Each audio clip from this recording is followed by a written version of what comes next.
like to really thank all, since we just had a wrap up, I really don't have to go over all the sessions we had. But I do want to thank each and every one of you for being part of this. I'd like to thank the co-hosts to my who's sitting next to me. You guys are great. I hope you enjoyed the content. I really like to thank Cheryl for dreaming, because if she didn't have this idea of making the 140 conference happen in Vancouver, it would not have happened. You see, it's one thing to dream, but it's one thing to actually follow your dreams and make them come true. And you know, there is such things as serendipity. And I just encourage each and every one of you not only to dream, but if you see someone you believe in, tell them you believe in them. I think the best gift you can ever give somebody is to believe in someone. And that if you believe in making something happen, anything becomes possible. It's not always logical, but it can happen. It's just a matter of making it happen. And there are times when you know, I've started lots of things in my life.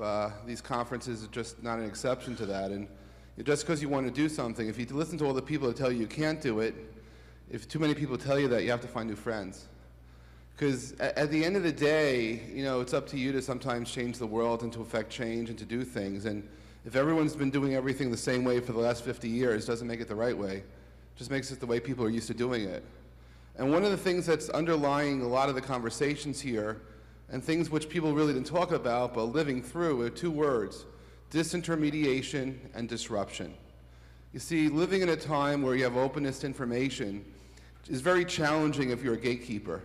It's very challenging if you're so used to not allowing people to have information, because when the people have free access to information, things change.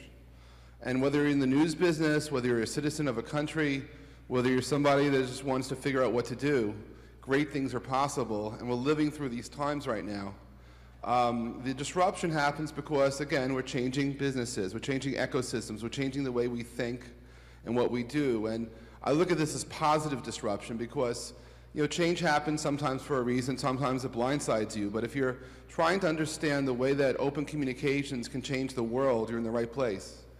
And I just really, I'm really taken back by the whole experience of being here, listening to the speakers and to processing what I heard, because what you can't really appreciate is how real you folks are and how direct you are. And I think for the first time ever, there were more suits on stage at a 140 conference than we've ever had. Ever. And this is shout out to Alan Weinkrantz, who's pointing that out to me online. But you also, your voices were echoed around the world. There are people listening to you in the Middle East, people watching you in Africa, people watching you in Europe and South America and in the Pacific. I know because I've been tweeting with some of them. So, you know, what happens in Vancouver, Washington doesn't stay in Vancouver, Washington. And the thoughts and the experiences that you've had and the way that the social web is connecting and touching your lives is touching and affecting lives of many other people around the world. And you're not alone, even if you think you are. And, you know, for someone who grew up being very lonely, you know, I've discovered that if you don't want to be alone again, sometimes all you have to do is send out a tweet. And if you're trying to figure out all of this because you've never really been active on Twitter before or understand the social web, you think it's bullshit. You know, I thought it was bullshit for a long time too, but I challenge anyone to quote BS on someone who spoke here today. Because I think everyone was passionate about what they said, what they believed in, and that there are things to uncover, but you have to let yourself discover things. You know, I grew up, and when I went to college, of all things, I went for accounting. Do I look like an accountant? I hope not. But one of the things that was very discouraging about accounting is when I met someone who had 10 years experience doing accounting work, I discovered they had 10 years experience doing the same thing for 10 years. There was not a lot of learning, not a lot of things, because in accounting things were predictable. You had FASBs, you had rules, you had GAAP, but at the end of the day you really couldn't think outside the box. I don't believe people belong in any kind of boxes. I don't believe anyone should determine who you are. You figure that for yourself, and if someone doesn't get you, you move on. Because you don't know that to anyone. You're all individuals, you all have a voice, you all have a presence. But it's up to you to sometimes stand up and figure that out. You know, I believe that everyone has superpowers. I believe that sometimes people are born with great talent. Sometimes you see child prodigies that could sing, dance, do math, do great things. Other people go through their entire lives and then they find the one thing they're good at. So do it. There's never an age limit in terms of discovering who you are, because it's magical. But when you find that and you see that and you feel that, great things happen. And I tell you, it's okay to dream. It's okay to believe. And it's okay to believe and no one else believe in what you can do. It doesn't matter, because you're probably right about it. And I thank all of you for believing and taking the chance and being with us today. I like to believe there's another opportunity, maybe a year from now, maybe later, for Cheryl to come forward and do this again. I'd like to thank all the speakers who've taken the time to be part of this. And a couple of things. I wanted to invite anyone who wants to come to New York City from Vancouver, Washington, not on the live broadcast, but any of you guys from this room today who want to come to New York in June because you want to check out what the 140 is like in New York City, see me, because you're all invited. It's an open invitation to all of you in this room, not live. Can't do that. But anyone here. And the other thing is an after party at the event. As soon as I'm done talking, we have an after party. And to those of you who are here today, first drink's on me. So I'd like to invite you. The place we're having, if you don't know, it's at the Atrium Lounge, 606 Broadway. You take 6th Street East to Broadway. It's free pizza.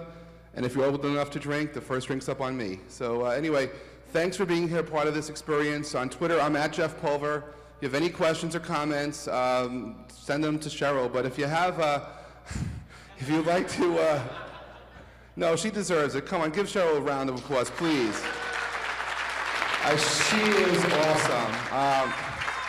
What? I'm gonna have to, come on, Cheryl, come up. Get up here, come on. Come on. And Cheryl's team and everyone that make this reality happen, you're awesome too. But come on, awesome, let's get up here. Come on stage. Thank you for dreaming and thank you for believing. Thanks. Thank you. And thanks to my team, every single one of you that helped out and volunteered, whether you spoke, whether you volunteered. It's not me. I'm embarrassed about how many times my name was mentioned today, but everything that was behind me was about 60 folks, 80 folks, probably 100 folks that helped put this event together, and I will spend all of next week thanking you. Hey guys, let's celebrate. Let's go out for the after party. Let's have some fun. Good night, you all, and thanks for being part of here. Thank you. Thank you.